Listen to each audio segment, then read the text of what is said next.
सफलता मानते हैं? देखिए, मेरा मानना ये है, कानून में जहां भी अन्याय और इनजस्टिस हो, उसकी रेमेडी कानून में होनी चाहिए।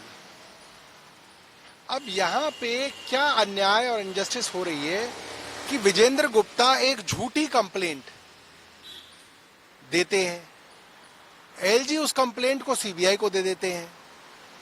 उस कंप्लेंट में कुछ नहीं है, मगर उसके अंदर सत्येंद्र जैन का नाम लिख के कंप्लेंट दी जाती है और एलजी भी उसको आगे इन्वेस्टिगेशन करने के लिए आगे देते हैं और सत्येंद्र जैन साहब के नाम पे मुकदमा दर्ज किया जाता है।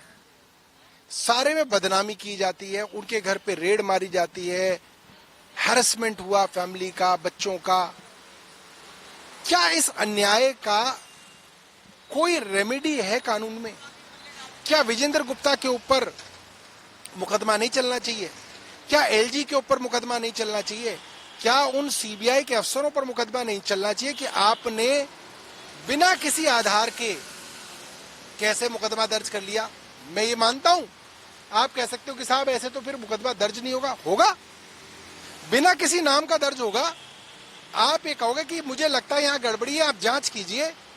आप ये कैसे कह सकते हो कि यहां पे सत्येंद्र जैन ने भ्रष्टाचार किया, आप जांच कीजिए, जब आपके पास कोई आप तथ्य नहीं दे रहे, कोई आप आधार नहीं दे रहे, सिर्फ आपने किसी को बदनाम करने की साजिश की है।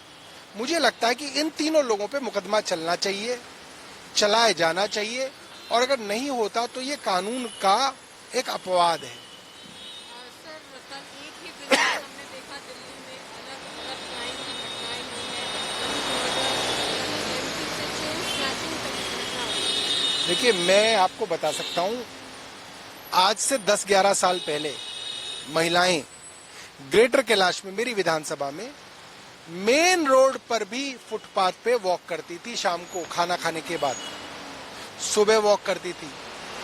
अगर कहीं दूर पार्क में जाना हो तो खुद पैदल सड़क पे चलती हुई वहां तक चली जाती थी।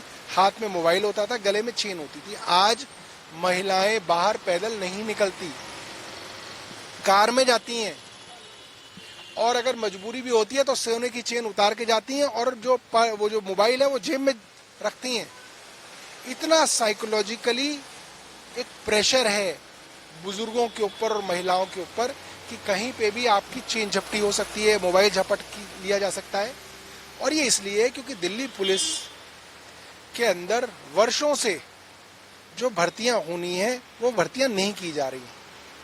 दिल्ली पुलिस के अंदर तो और नई पोस्ट क्रिएट करने की जरूरत है, क्योंकि आबादी बड़ी है, जिम्मेदारियां बड़ी हैं, मगर जो तादाद है अफसरों की वो कम हो रही है।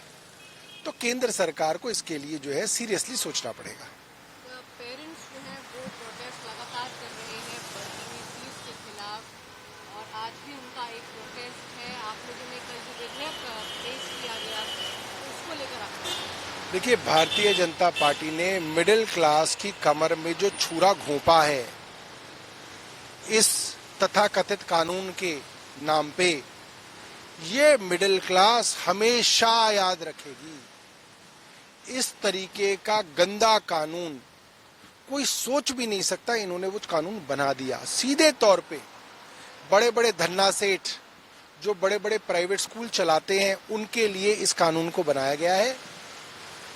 मैंने आशीष सूद साहब से पूछा, वो जवाब नहीं दे रहे हैं, भाग रहे हैं। आशीष सूद साहब मुझे ये समझा दें, इस कानून से अभी जो 1 अप्रैल से फीस बढ़ी है वो कैसे रोल बैक होंगी, मुझे ये समझा दें। वो समझाना नहीं चाह रहे, वो भाग रहे हैं। समझाएं, आज विधानसभा में समझा दें। वो समझा ही नहीं सकते। क्यों?